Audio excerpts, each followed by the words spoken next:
Welcome back. We will start with the next section which speaks about section 55, which speaks about rights and liabilities of buyer and seller. See, if you have observed the absolute sale deed, okay, what you will say? See, since we are talking about seller and buyer, it is the absolute sale deed, okay. You have the sale agreement and the absolute sale deed in which you have certain annexures. Annexure A, B, C, D, all those things will be there. A and B, usually it is about the schedule of the property. Sometimes the schedule of the property goes to A, B, C, D. And then you have the other annexures.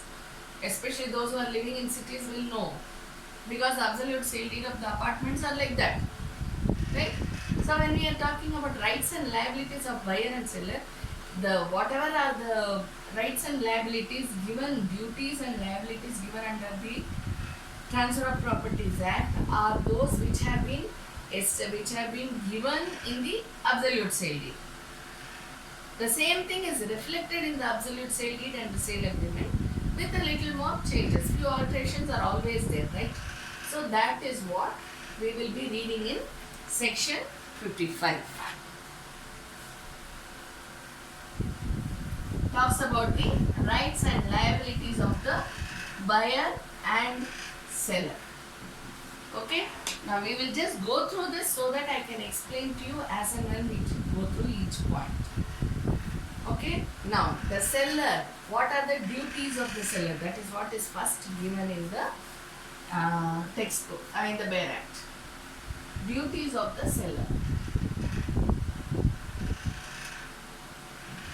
What are the duties of the seller? First one, to disclose to the buyer any material defect in the property or in the seller's title thereto, of which the seller is and the buyer is not aware, and which the buyer could not with ordinary care discover. So what is the first duty? Duty to disclose. What he has to disclose? Any defect in the property or in his title. Okay, which only the seller is aware of, but the buyer is not aware.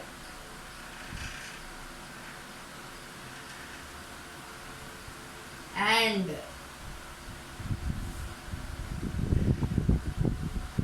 cannot be aware of,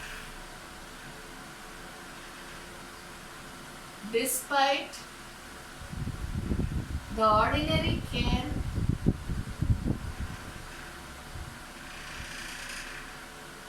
taken by the buyer. See, we have Contract Act which talks about this, right? We also have the saying buyer beware. We have consumer is the king, but one more thing is buyer beware, right? So what is expected of the buyer? What is a buyer's duty? To first take care as to the property or the owner. First he should know. See, that is why, before buying properties, why do clients come to us for legal scrutiny, property scrutiny, document scrutiny? Why do they come to us? So that they should take ordinary reasonable care. They need not take any extraordinary care, okay? But they should take reasonable care to find out that the owner, that is the seller, has the respective title and the defect which has, if at all there is any defect in the property, of course material property, we can't help it as lawyers, but the seller should tell it out. But when it comes to title, you have people coming to us for scrutiny of documents. Why? Because they should know about the title. So ordinary care should be taken.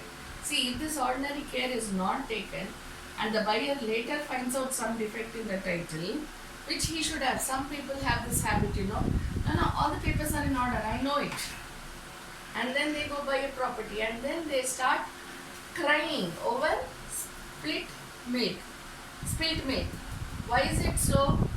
Because, why is it so like that? Because the buyer thinks that he knows everything about the property. He knows everything about the documents which he needs to check. So what happens at last? The buyer buys the property. Later he gets to know that the owner, that is the seller, doesn't have the title to sell the property. And then he cries. So there is no use crying over spilt milk. This is how we put it, right? So in order to know what, even the court will not help him in such a case. If the buyer goes and buys the property and then later finds out about the title and files a suit, the court itself will ask the buyer, did you take ordinary care? Was there due diligence when you purchased the property? Did you take due care to inspect the title, inspect the defect?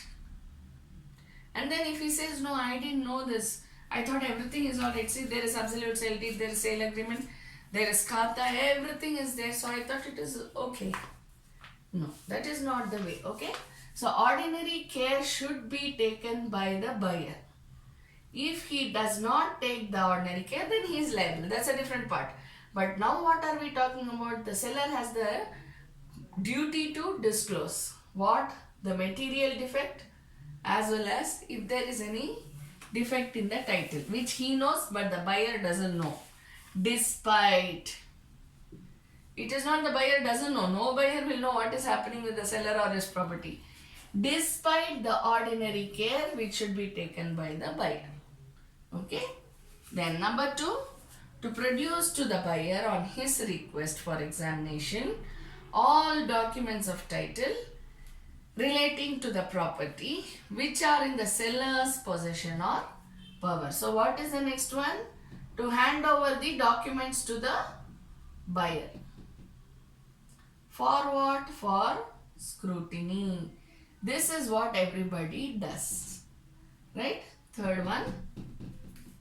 To answer to the best of his information all relevant questions put to him by the buyer in respect to the property or the title thereto. Wherever we have any doubts, then when the buyer questions the seller should answer. Then on payment or tender of the amount due in respect of the price, to execute a proper conveyance of the property when the buyer tenders it to him for execution at the proper time and place. Fourth one is what? Registration. Not registration, execution. Execution of the proper document. If he has paid part, then he should give a sale agreement. If he has paid full, then there will be a sale deed, right? So upon satisfaction of the sale consideration, he should execute the documents as is necessary at the proper time and place. Next we go to between the date of the contract of sale and the delivery of the property, to take as much care of the property and all documents of title relating thereto which are in his possession, as an owner of ordinary prudence would take of such property and documents. Here what is important is ordinary prudence.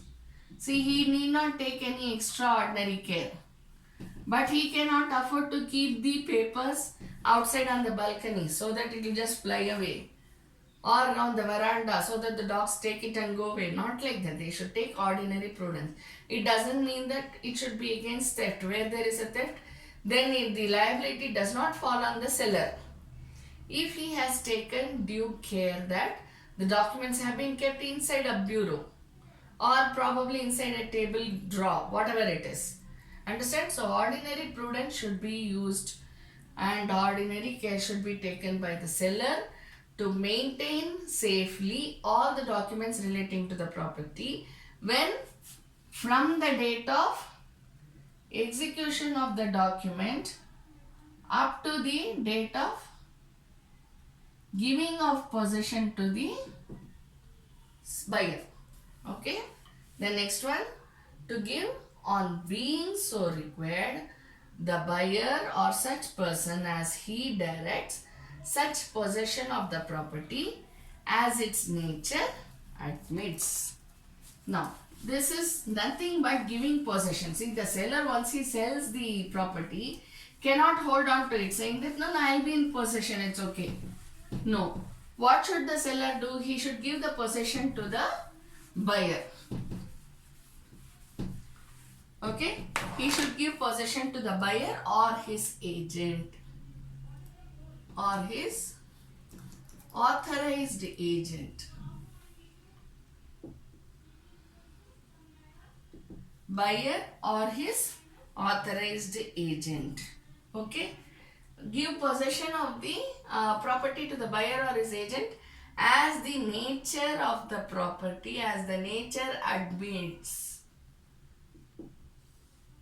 Nature admits means what? If it is a residential property, it will be, the residential premises will be handed over to him. If it is a commercial building, the commercial building will be handed over to him. If it is self-inhabited, then it will be only the vacant possession. If it is a tenanted portion, then the tenanted property, then along with the tenant, if the buyer says no, let the tenant remain, then along with the tenant, the possession will be given to the buyer. If it is already vacant, nobody else is there, the buyer says no, you vacate the present tenant, I will bring in a new tenant, then vacant possession will be given to the buyer. So however the nature admits, however is required by the buyer, that sort of possession shall be given to the buyer. We go to the next one. To pay all public charges and rent accrued due in respect of the property up to the date of sale, the interest on all encumbrances on such property due on such date, and except where the property is sold subject to encumbrance, to discharge all encumbrances. See, if you have seen the absolute sale deed, there you have a paragraph which says that this property is free from all encumbrances, cess, charges, court suits, right? Court related matters, anything before public authorities, any disputes before public authorities, etc. Hence, the buyer shall have the power to have and hold the property absolutely. You have this paragraph in all the absolute sale deeds. You can just go through it if you have not already gone through. That is what this point says. So whatever are the encumbrances? Encumbrances means what? Encumbrances means the liabilities. All the liabilities should be paid by the seller before giving possession to the buyer. Before giving possession to the buyer. But if the sale has happened saying that there is encumbrance and the buyer shall discharge the encumbrance, then the possession can be given along with the encumbrance. But if the seller says that there is absolutely no encumbrance, he should complete all the liabilities and then give the possession to the buyer. Okay? Next, the seller shall be deemed to contract with the buyer that the interest which the seller professes to transfer to the buyer subsists and that he has power to transfer the same, provided that where the sale is made by a person in a fiduciary character, he shall be deemed to contract with the buyer that the seller has done no act whereby the property is encumbered or whereby he is hindered from transferring it. The benefit of the contract mentioned shall be annexed to and shall go with the interest of the transferee. Now what is written over here is the interest gets transferred.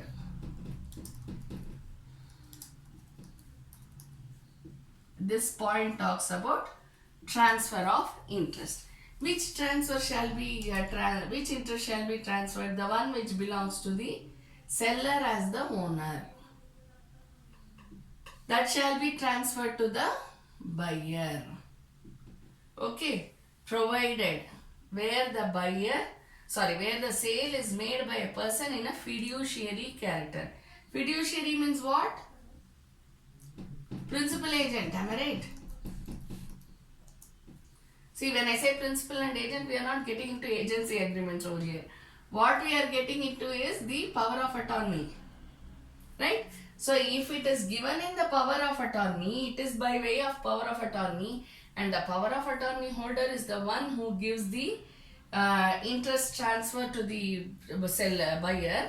In that case, this person should see to it that the owner does not, owner has the absolute title and he is not hindered to sell the property to anybody. Understand? So even if it is done by an agent, it is not an invalid title as far as the buyer is concerned. But what it is the owner should be having unhindered absolute interest over the property. That is important. Okay, we go on to the next one. Next point. Where the whole of the purchase money has been paid to the seller, he is also bound to deliver to the buyer all documents of title relating to the property which are in the seller's possession or power, provided that where the seller retains any part of the property comprised of in such documents, he is entitled to retain them all. So what's the first one? If there is such a big thing, okay, this part is being sold, but the property document is for the entire thing, then he can retain, the seller can retain the documents. Okay. The second one, the seller and in case the buyer of the lot of greatest value is bound upon every reasonable request by the buyer or by any other buyer as the case may be, and at the cost of the person making the request to produce the said documents and furnish true copies thereof. See, once he retains, he is bound to give upon request by the buyer. What he should give? He should give all the true copies of documents. Very easy. When we have an apartment, that's the best thing nowadays, when we have an apartment, say probably there are 10 houses. So you have 10 owners there. That doesn't mean all the 10 people will get 10 original documents. No. What do they get? Of course, absolute sale deed and all that, they get it. But mother deed, what happens? It is retained with one person. And the buyers upon request get the true copies of the documents. Okay, as simple as that. Then the next one is the seller is entitled to, now we go on to the rights of the sellers. Rights of the seller. What is he entitled to? He is entitled to the rents and profits of the property till the ownership thereof passes to the buyer. Till the ownership passes to the buyer means what? Till the execution of the absolute sale deed. Till the date of execution of absolute sale deed, the owner is entitled to the rents and profits of the accruing from the property. Okay.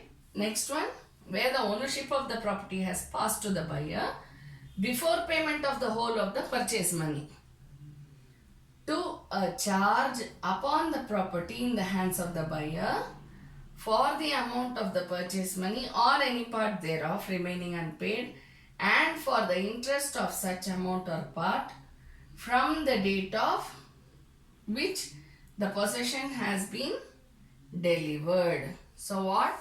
If there is part payment.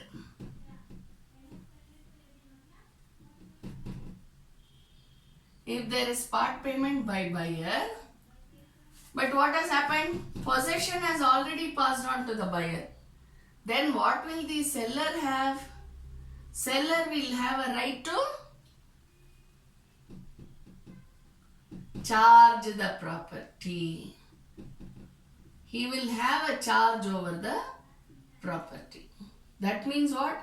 Anytime he can tell the buyer to go out and he can retake the possession. Understand?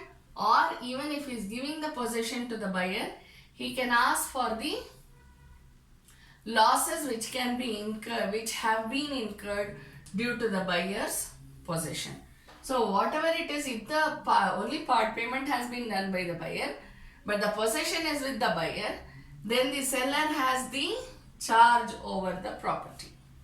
Understand? So he can take the losses as well as the damages, whatever have been incurred, or he can even retake the possession from the buyer because he has the charge over the property.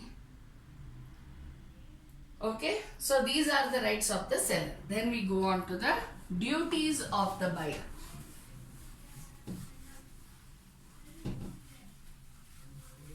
See, as and when I am just reading from the book, you can write down the explanations or you can just underline the words that I am saying. Okay, for example, I told retain and he has a charge.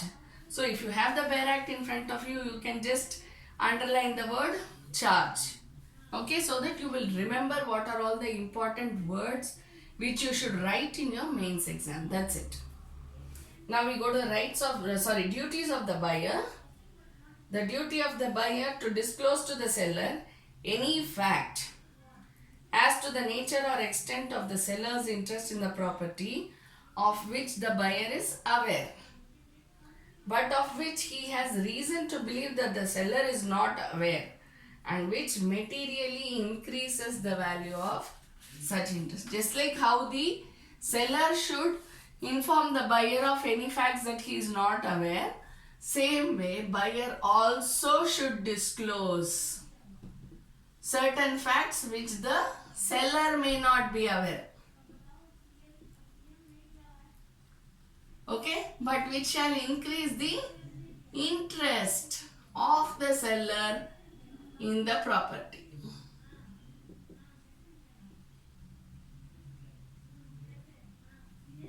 Understand?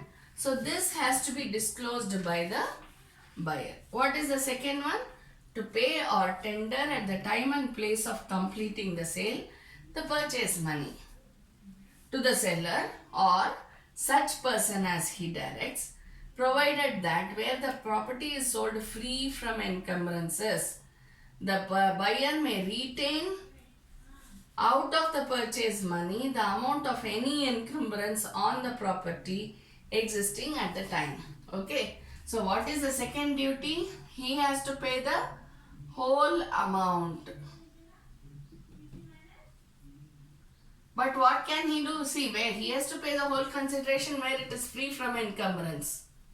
Where the property has been transferred free from encumbrance. But if encumbrance subsists at the time of sale, then the buyer can retain the amount of encumbrance and then give the rest of the amount to the seller. That shall be deemed to be the whole consideration. Then the next one, where the ownership of the property has passed on to the buyer and to bear the loss arising from the destruction, injury or decrease in value of the property not caused by the seller. So where the ownership of the property has passed to the buyer, he should bear any loss. Where the ownership has already passed. So what happens from seller to buyer? So buyer becomes the owner. So obviously he has to bear the cost of any destruction, any loss, any damage, anything that happens to the property. He should only bear the cost. He cannot go to the seller, say, I purchased the house from you and this is what has happened to me. Okay.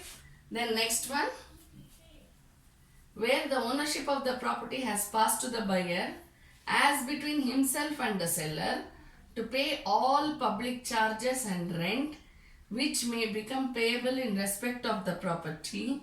The principal money is due on any encumbrance subject to which the property is sold and the interest thereon afterwards accruing due.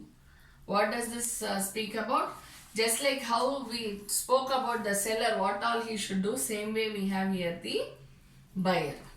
Once the ownership passes on to the buyer, what should he do? As between himself and the owner, he has to pay all the public charges and the rents, right? So if there has been a tenant there, he has to repay the tenant. That is one thing. Where all the public charges, what are the public charges? Taxes. Any taxes, cess, registration charges, anything like that which is due to the public property. Improvement charges, right? So anything that accrues from the side of the public authorities, that has to be paid by the buyer. Why is it so? Because the ownership has passed on to him. Next we go to the rights of the buyers. Number 1, when the ownership of the property has passed to him, to the benefit of any improvement in or increase in value of the property and to the rents and profit thereof. See, once the buyer becomes the owner, he is entitled to the profits, he is entitled to the rents, he is entitled to any amount which is accruing from the property which he owns. There is no need for him to give it to the seller.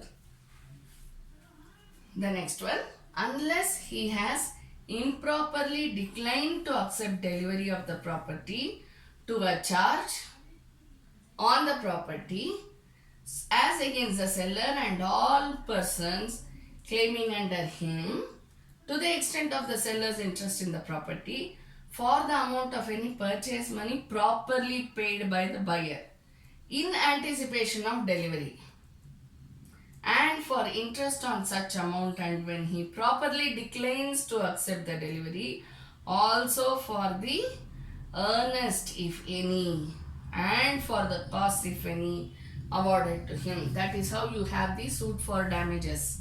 Even in a suit for specific performance, if there is too much of a loss or damage, then compensation may be awarded. It is not compulsory, but usually it is not done, but it may be done. That is what this right says so. Okay. If he has really truly declined it, truly in the sense what?